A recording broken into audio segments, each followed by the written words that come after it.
আছে। এই নিন আপামনি, এখান থেকে পছন্দ করুন।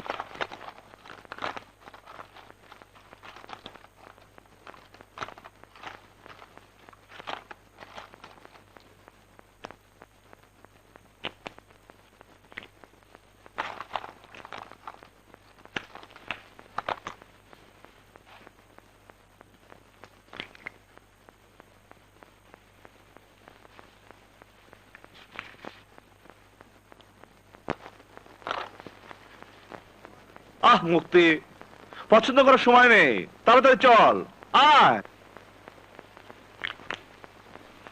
ভাইয়া, তুমি এ কলম দিয়ে পরীক্ষা দেবে, চলো। পয়সা নষ্ট করে এটা কেনার কি দরকার ছিল? ভাইয়া, জীবনে তুমি অনেক কলম দিয়ে পরীক্ষা দিয়েছো, কিন্তু আজ তুমি আমার কেনা এই কলম দিয়ে পরীক্ষা দেবে। এই কলম আমার অমূল্য সম্পদ, আমি সারা জীবন এটা যত্নে রেখে দিব। চল চলো। ভাইয়া, একটা কথা বলি, রাগ করবে না তো? আরে না, বল। তুমি চাকরি পাবার পর একটা সুন্দরী ভাবি ঘরে নিয়ে আসবো।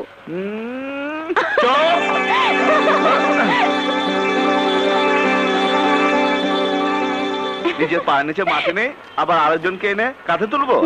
চল।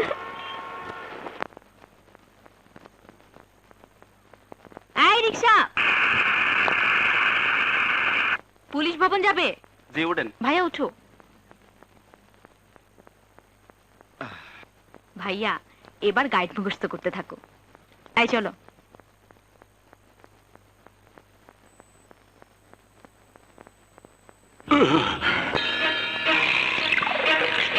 না খেয়ে চলে গেছে, প্রিয়াকে নিয়ে আর পারছি না। কেন, কি হয়েছে? কি আর হবে, ঢাকায় যেমন সকাল থেকে রাত পর্যন্ত হই হুল্লা করে ঘুরে বেড়ায়, এখানে সে তাই করছে। ঠিকই বলেছিস, নিশ্চয়ই ও এই মফস্বলের হাট বাজারে শপিং করে বেড়াচ্ছে।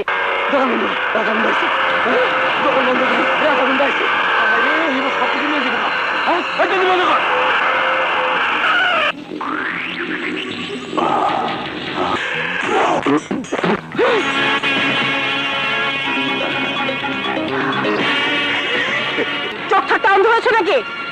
না ম্যাডাম, আপনাকে দেখে চোখে দাদা লেগে গেছে। ভালো ভালো মুছে দাও বলছে। যেছি যেছি।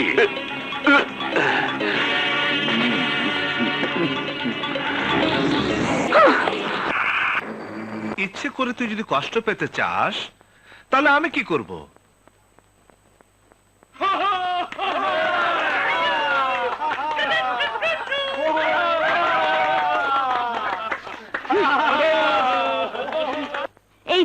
এই যে ভাই, দেখছেন না পড়ছে, হাসাহাসি আর হইচই অন্য কোথাও গিয়ে করুন।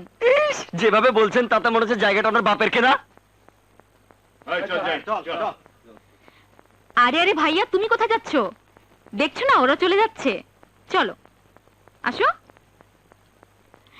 বসো ভাইয়া। শালারা মুডটাই খারাপ করে দিল। ঠিক আছে, এবার তুমি মন দিয়ে পড়তে থাকো।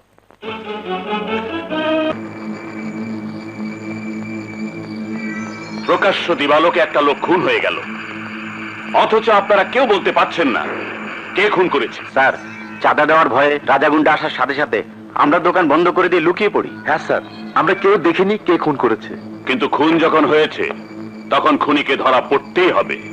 তবে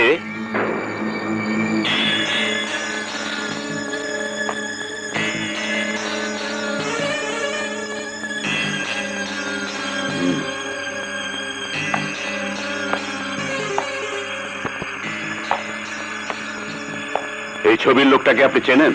স্যার, কিছুক্ষণ আগে একটা মেয়ে আমাদের দোকান থেকে একটা কলম কিনেছে, সাথে এই লোকটাও ছিল। তা কতক্ষণ আগে? প্রায় 1 ঘন্টা। 1 ঘন্টা? তুই আমার সাথে বাড়ি ফিরবি? হ্যাঁ। মুক্তি, সময় হয়ে গেছে, আমি আসি। Interview card please. ঠিক আছে, যান। Interview card please. ও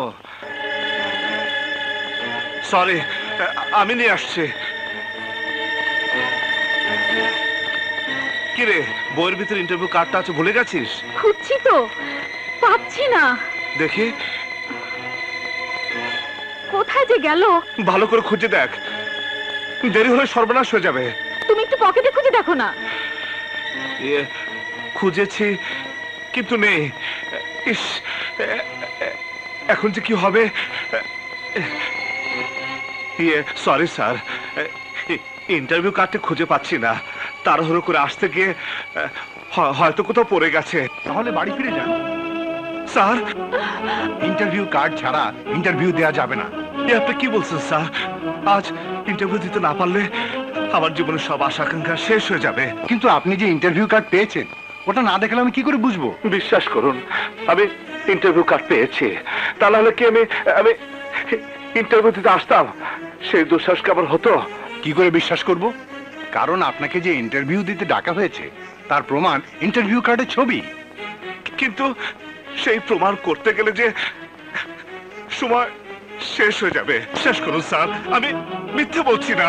সত্য বললেও আমার কিছুই করার নেই, কারণ ইন্টারভিউ কার্ড ছাড়া আপনি প্রবেশ করতে পারবেন না। স্যার, সত্যি একটা লজ্জার ব্যাপার, দুঃখজনক ঘটনা, কিন্তু বিশ্বাস করুন। আপনি এখান থেকে চলে যান। যান। না স্যার, আমার ভাইয়াকে তাড়িয়ে দেবেন না। ভাইয়া সব সত্যি কথা বলছে। তুমি ওকালতি করলেই কি ঢুকতে দেবো? তুমি এখানে এসে কথা বলে অন্যায় করেছো। অন্যায় হলে মাফ করে দিন স্যার, তবু আমার ভাইয়াকে ইন্টারভিউ দিতে দিন, দয়া করেন স্যার। চুপ করো তুমি, যাও এখান থেকে, যাও। যা মুক্তি, যা এখান থেকে, যা। স্যার, স্যার, সময় চলে যাচ্ছে, আমাকে প্রবেশ করতে দিন স্যার। কি হয়েছে? স্যার, আমার ইন্টারভিউ কার্ডটা হারিয়ে গেছে, আর তাই উনি আমাকে ইন্টারভিউ দেওয়ার জন্য ঢুকতে দিচ্ছে না। চিটারি করার আর জায়গা পাও না, যাও এখান থেকে। সরি স্যার, সরি স্যার, তার জন্য ক্ষমা চাইছি স্যার। ক্ষমা চেয়ে কোনো লাভ হবে না, আপনি যান। মুক্তি, কি হলো রে মুক্তি? আমার মনে হয় সবকিছু শেষ হয়ে গেল মুক্তি। মনে হয় গাছতলাতে পড়েছে।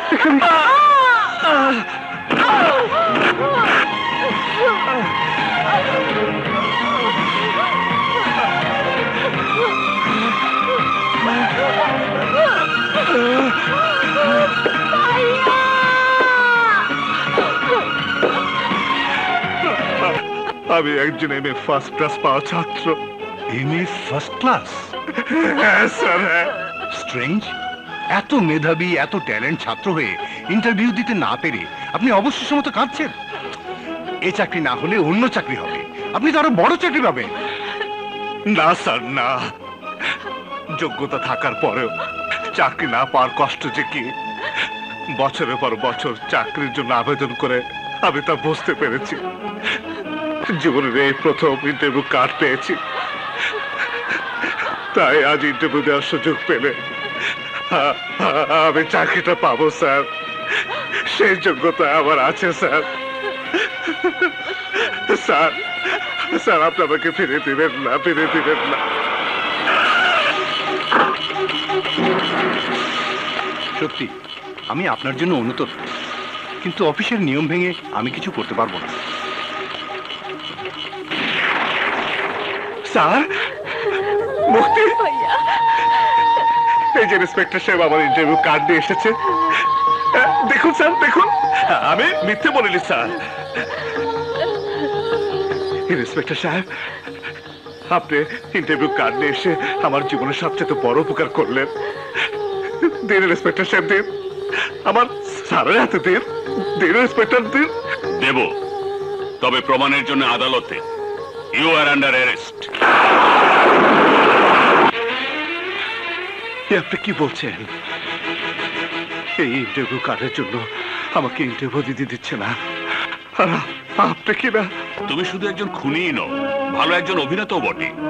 তাই তো শিমুলতলির শিমুল প্লাজা মার্কেটের সামনে রাজা গুন্ডাকে খুন করে চমৎকার অভিনয় করছো। আমি কিছুই জানি না।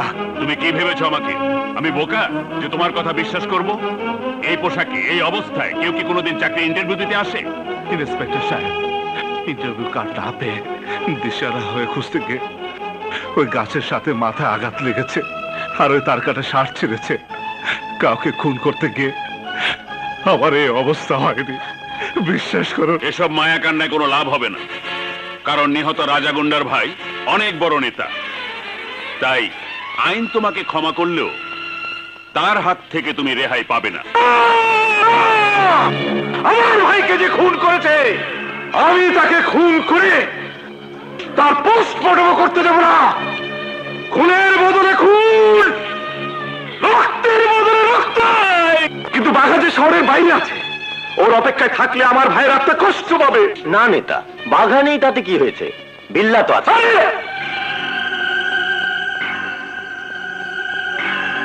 হ্যাঁ, বিল্লাকে শিমুলতলিতে পাঠিয়ে ওই খুনির বংশ শুদ্ধ নির্বংশ করে দেওয়ার ব্যবস্থা